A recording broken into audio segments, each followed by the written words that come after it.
छत्रपति शिवाजी महाराज ने बौद्ध धर्म की जो शाक्त पद्धति है उससे राज्याभिषेक किया था। भारत में और महाराष्ट्र में जितने भी बड़े बड़े ब्राह्मण इतिहासकार हैं वो लोग इस दूसरे शाक्त राज्याभिषेक के बारे में कुछ भी नहीं लिखते, वो उस बारे में चुप रहते।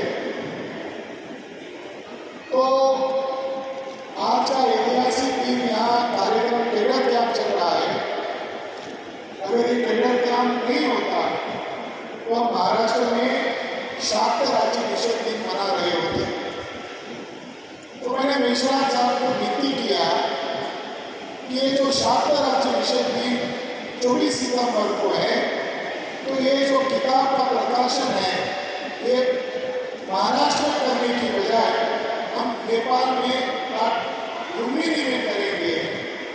और हमारे साहब बता रहे थे कि वज्रयानी परंपरा, शाक्त परंपरा ये नेपाल में बहुत ज़्यादा प्रैक्टिस होता है। और छत्रपति शिवाजी महाराज जिस देवता को अपनी कुल देवता मानते थे उस देवता का नाम भवानी देवता है।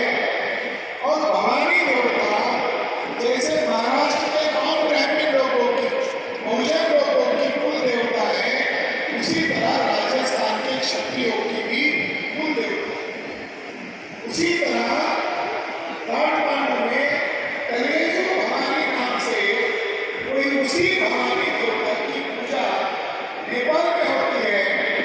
और जिस कुमारी देवी की पूजा काठमांडू में बड़े सम्मान के साथ की जाती है, जिसका जिक्र शाक्य साहब ने किया, वही माँ माता, वही माँ माया।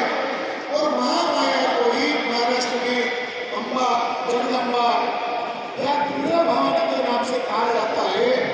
तो इस आधार पर नेपाल और भारत का कल्चर एक जैसा क्यों लगता है? क्योंकि दोनों में शाक्य मुनि तथागत भगवान बुद्ध ही आदर्श है। हमने केवल मराठाओं को ध्यान में रखकर ये इतिहास ढूंढने का प्रयास नहीं किया है। छत्रपति शिवाजी महाराज 17वीं सदी के ऐसे महापुरुष थे जिन्होंने बुद्धिस्ट परंपरा को जिंदा रखने का प्रयास किया। मगर छत्रपति शिवाजी महाराज कुर्मी समुदाय के, जिसको महाराष्ट्र में मराठा कहते हैं, और महाराष्ट्र में मराठा लोग कुर्मी पहचान के लिए लड़ रहे हैं।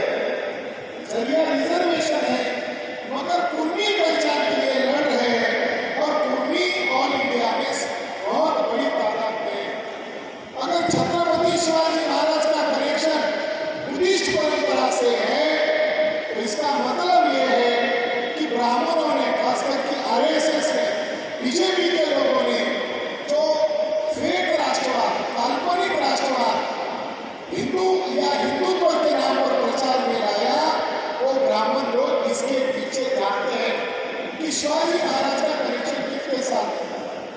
हम लोग इस बारे में ज़्यादा सोच रहे हैं कि अगर छत्रपति शिवाजी महाराज के नाम से ऑल इंडिया में हिंदुत्व का प्रचार किया तो स्वाभाविक है कि ब्राह्मण लोगों क्यों आदर्श है।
योद्धार शब्द का अपग्रंथ जोहार है। जोहार शब्द अपमानजनक नहीं था। जोहार शब्द राज लोगों का, शासक लोगों का, राजा और प्रजा का अभिवादन का शब्द था। इसका एंशिएंट सबूत कहाँ मिलता है? तो अशोका के समय में जो मिशनरी भेजे गए थे, तो इंडिया में जो उनके राज करने वाले लोग थे, उन वंश का नाम योद्धे वंश है। योद्धे वंश के लोग जोहार बोलते थे, यानी मौर्य काल तक इसका कनेक्शन मिलता है। दूसरा सबूत यह मिलता है, गाथा सप्तशती नाम के ग्रंथ है। उस ग्रंथ में राजा और प्रजा का अभिवादन का शब्द जोहार है, इसका जिक्र मिलता है। डॉक्टर बाबा साहब अम्बेडकर भी जब अपने कार्यकर्ताओं को लेटर लिखते थे महाराष्ट्र में, महाराष्ट्र में, तो वो अपने लेटर में जोहार शब्द का जिक्र करते थे और अपने लेटर पैड पर भवानी देवता की प्रतिमा होती थी। यानी दुनिया का सबसे बड़ा स्कॉलर डॉक्टर बाबा साहब अम्बेडकर भी अपने पूर्वजों के इतिहास को प्रतीक के तौर पर संगठन में हो, सार्वजनिक जीवन में हो, इसका प्रयोग करते थे। बाबा साहब अम्बेडकर मृत्यु के पहले उन्होंने ढेर सारा साहित्य लिखा, मगर एक किताब अभी भी गायब है। उस किताब का टाइटल है पीपल एट वे, यानी समस्या में फंसे हुए लोग। तो उस किताब का अनुक्रमणिका उपलब्ध है, शिक्षक उपलब्ध है, प्रस्तावना के प्रश्न भी उपलब्ध है, मगर किताब गायब है। उस किताब में बाबा साहब अम्बेडकर ने दो सवाल खड़े किए हैं कि महार भारतीय कंटेक्चुअल कम्युनिटी थी जो आज बुद्धिस्ट है, महार और मराठा शब्द आधुनिक है, और वहाँ एक लिटरेचर है ज्ञानेश्वरी, संत ज्ञानेश्वर ने लिखा है, उसके ज्ञानेश्वरी में महार शब्द पहली बार मिलता है। तो बाबा साहब अम्बेडकर कहते हैं महार और मराठा शब्द आधुनिक है, प्राचीन शब्द नहीं है। वो पहले कौन थे? इसका इतिहास ढूंढा जाना चाहिए। तो वो कहते हैं वो नाग लोग थे, और उन्होंने उसकी व्याख्या करते हुए कहा कि महार लोग भी जोहार करते थे और मराठा लोग भी जोहार करते थे, और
कम से कम 2000 वर्ष पहले का नाम कुटुम्बिनी था।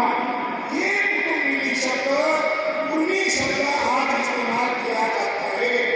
बाबा साहब अम्बेडकर कह रहे हैं कि मराठाओं का प्राचीन नाम मराठा नहीं था, उनका प्राचीन नाम कुटुम्बिनी था, यानी कुर्मी था, और महान लोगों का नाम परवारी था। अगर बाबा साहब अम्बेडकर कह रहे हैं ये वांशिक रूप से एक है, तो फिर दो नाम अलग क्यों है? बाबा साहब अम्बेडकर कहते हैं इसका संशोधन होना जरूरी है। अब बहुत सावधान आज है, दृष्टिकोण चाहिए, उद्देश्य चाहिए। फर्स्ट सेंचुरी का राजा कनिष्क का अभिलेख मिला है, राजा कनिष्क का, उसके अभिलेख में कुटुम्बिनी शब्द का जिक्र है और उसके अभिलेख में परिवारी शब्द का जिक्र है।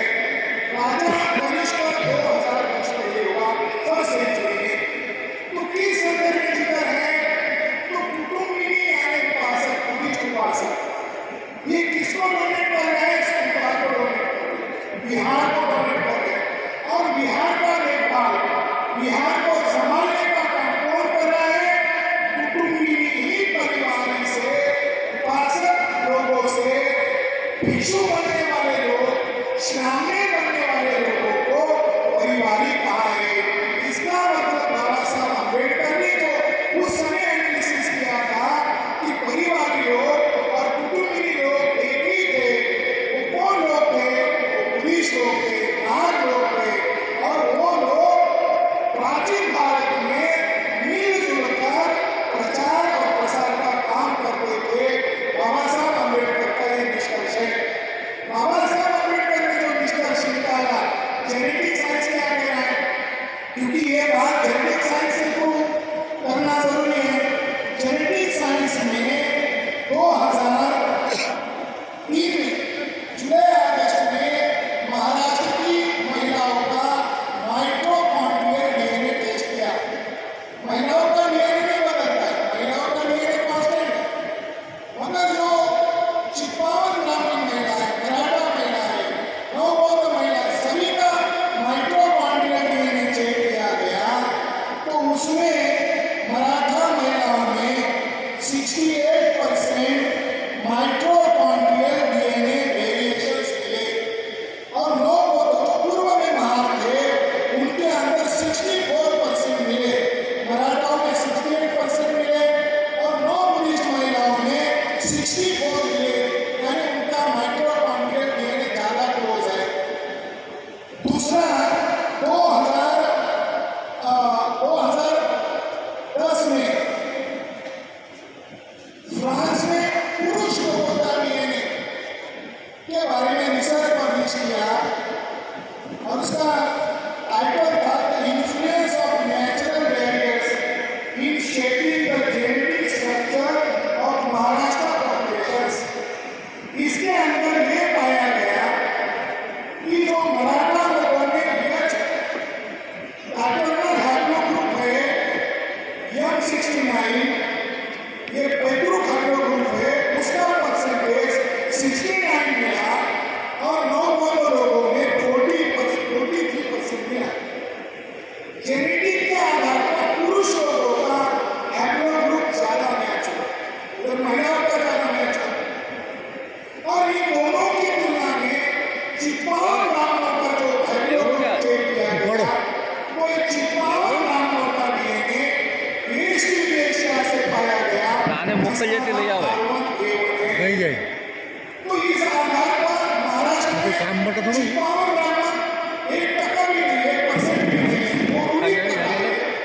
और वहाँ की जो दो कम्युनिटी है, ब्राह्मण उसको आपस में मिलाकर राज कर रहा है।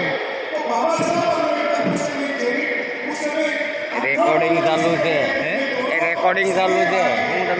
डीएनए रिसर्च कर रहा है, ये जेनेटिक भाई है, ये अनुवंशिक भाई है। और खुशी की बात है, डॉक्टर